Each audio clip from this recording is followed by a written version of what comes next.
আসসালামু আলাইকুম। আশা করি সবাই ভালো আছেন। আজকে আমাদের স্বরাষ্ট্র উপদেষ্টার একটি বক্তব্য শুনলাম। চলুন বক্তব্যটা দেখে আসি।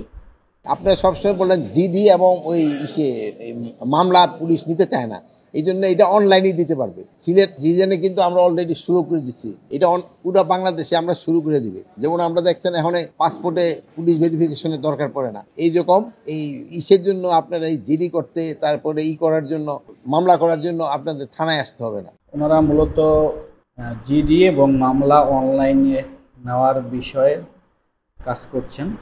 অনলাইনে মামলা এবং জিডি নেওয়াটা কতটা যুক্তিযুক্ত? জিডি সেটা নেওয়া যায়, অনলাইনে একটা জিডি নেওয়া যায়। আমাদের অনলাইনে অ্যাপে অনেক প্রবলেম। আগে অনলাইনে জিডি নিত, কিন্তু এটা কাজ করে না ঠিক মতো।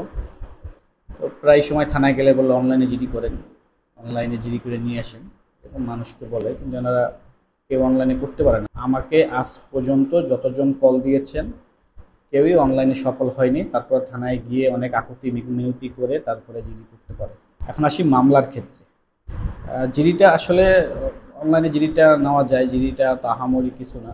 জিডিতে যেই যে বিষয়টা উল্লেখ করলেই হয়। কিন্তু মামলার ক্ষেত্রে অনলাইনে নেওয়াটা আসলে আমার কাছে মনে হয় খারাপ সিদ্ধান্ত ওনাদের। এজাহার করতে গেলে এজাহারে অনেক কিছু উল্লেখ করতে হয়।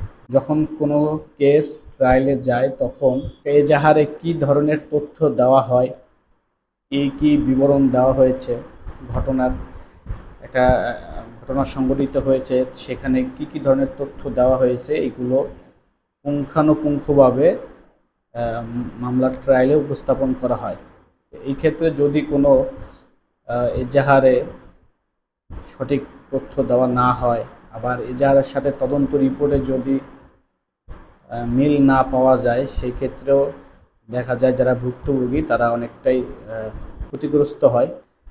মামলা যখন ট্রায়ালে যায় তখন এই এজাহারের বিভিন্ন খুঁটিনাটি বিষয়গুলোও একজন আইনজীবী তিনি উপস্থাপন করে থাকেন। সবাই তো আর মামলা লিখতে পারে না। আমাদের দেশে একজন শিক্ষিত মানুষও মামলা সম্পর্কে জানে না, কোথায় মামলা করতে হবে, কোন মামলা কোথায় করা উচিত, বা কি একটা সমস্যা হলে সে কি ধরনের পদক্ষেপ নিতে পারে। উচ্চশিক্ষিত মানুষও এই জিনিসটা এই বিষয় সম্পর্কে অনভিজ্ঞ। আমাদের এইখানে এই অবস্থায় যদি এসে তারা মামলা অনলাইনে নেওয়ার সিদ্ধান্ত নেয়, সেটা এক ধরনের বোকামি ছাড়া আর কিছুই না। আমি মনে করি সরকারের এই সিদ্ধান্ত থেকে সরে আসা উচিত। ধন্যবাদ।